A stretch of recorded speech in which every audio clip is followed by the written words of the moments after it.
上午呢，几位嘉宾讨论的实际上都是国事，讨论是中国的对外关系和半岛问题。我想下午一个主题就是讨论的是家事。我记得这个朴主席到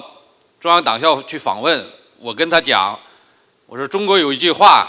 叫“家家有本难念的经”。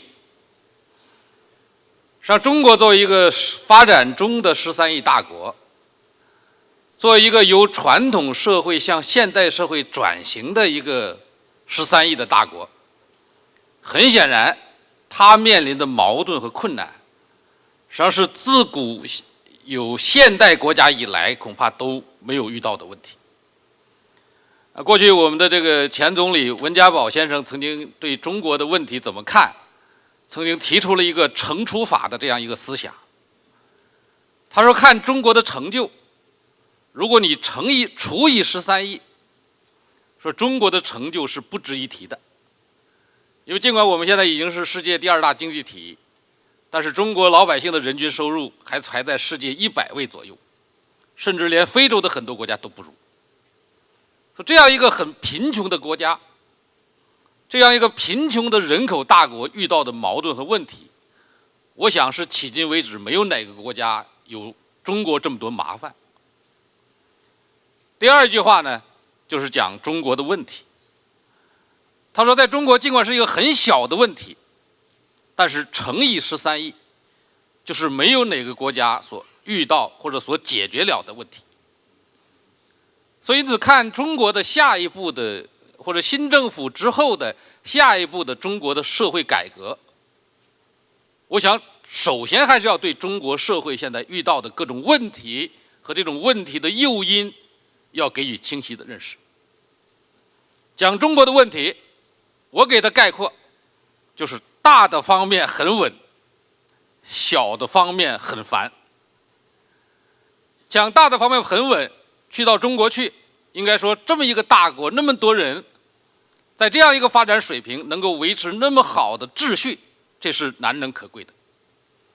但是小的方面很烦，就是现在中国也遇到了许多我们过去没有遇到也没有发生过的麻烦。我这儿给大家有个数字，这个我们中国现在讲上访啊，讲这个群体性事件，就在大概2002年左右，我们每年发生的这个一定规模的这种上访的事件，大概全国只有2万起。那么现在这个事件现在将达到10万起，就是在我们说话这一个当口，可能中国一个地方就会有一群人上访，甚至可能出现这样那样的问题。那么有人说，中国为什么由过去那样一个大一统的社会到现在会出现这么多的问题？我想现在有4股力量把中国这样一个统一的社会给它撕裂了，使它碎片化了。那么第一股力量，我们就说中国的市场化改革的力量。我们过去是一个高度集中的计划经济体制，那个时候国家的上情下达，统一意志，国家好像很有秩序。但是自从市场化改革以来，中国的权力结构在发生变化，中国的利益结构在发生变化。那么应该说，今天的中国在市场的这个冲击下，或者我们中国人现在就说在这个金钱的冲击下，中国的社会阶层已经出现了贫富的分化，中国的社会已经形成了各色的利益集团，这个不容否认。所以因此这个社会从利益层面来讲出现了分化，出现了一定的对立。现在我们中国有较为普遍的仇官心理、仇富心理。为什么会出现仇官仇富？实际上跟我们这个社会分化、财富分配不均有直接的关系。那我想第二个把这个中国这个大一统的社会分裂了的第二股力量，我说是技术的力量，就是这个因特网的力量。上午我的同事也讲了很多关于现在在微博时代中国社会的一种新的变化。过去我们国家控制社会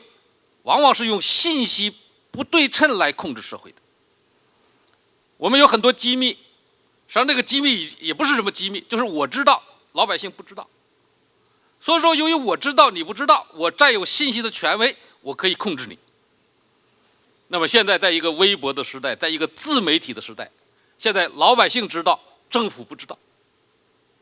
所以整个信息的这种颠倒，就使得政府如何去控制社会，如何去管理社会，带来了很严峻的挑战。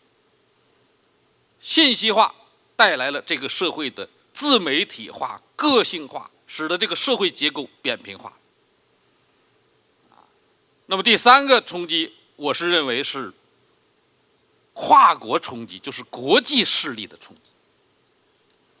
最典型的就是由于中国的开放，大量的西方的现代的意识，包括民主意识，使得中国社会变得空前的价值观的多元化。老祖宗的东西继承的不多，但是外来的东西吸收的很多。说在中国这个社会里边，特别是在一大批年轻人的这个群体里边，这个价值冲突非常严重，甚至说不客气的，现在有点美丑不分、善恶不分。所以在这样一个情况下，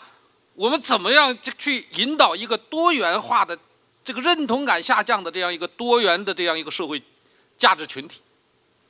这个我们从我们传统的社会管理方式来看，从我们传统的控制舆论的方式来看，现在越来越失灵了。那我想第四股力量，就是现在一些全球问题对中国的影响，特别是恐怖主义、民族分裂的势力。大家可能最近不知道，我们中国的新疆最近连续发生这种以对抗政府为鲜明指向的分裂活动。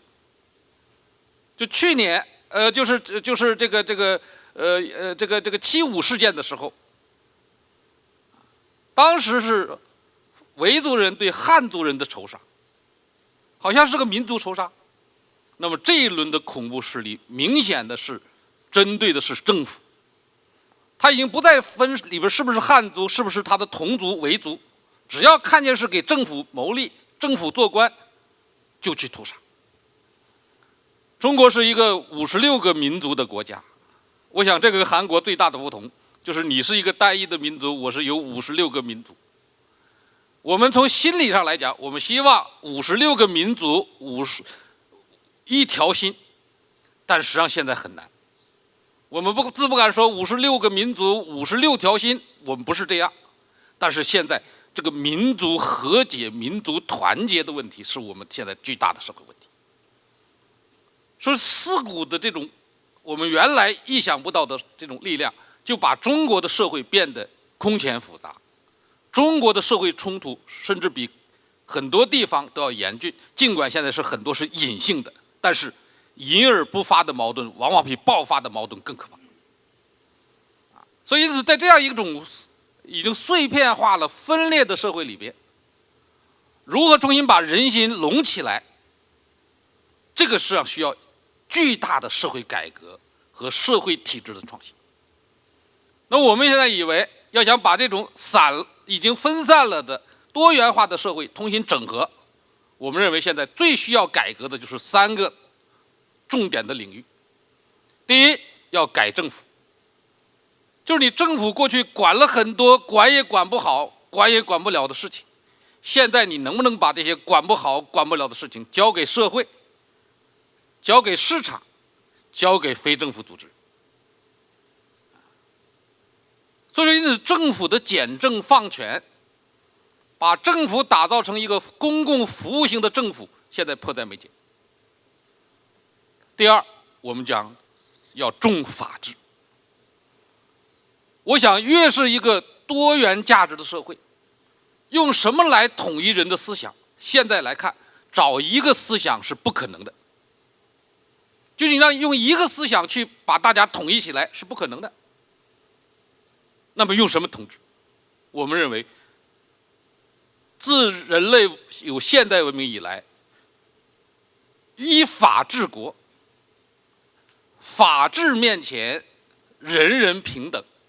这个恐怕是把一个分散的社会用一个法的主线、法的灵魂统一起来，这是中国将来改革一个非常重要的重点。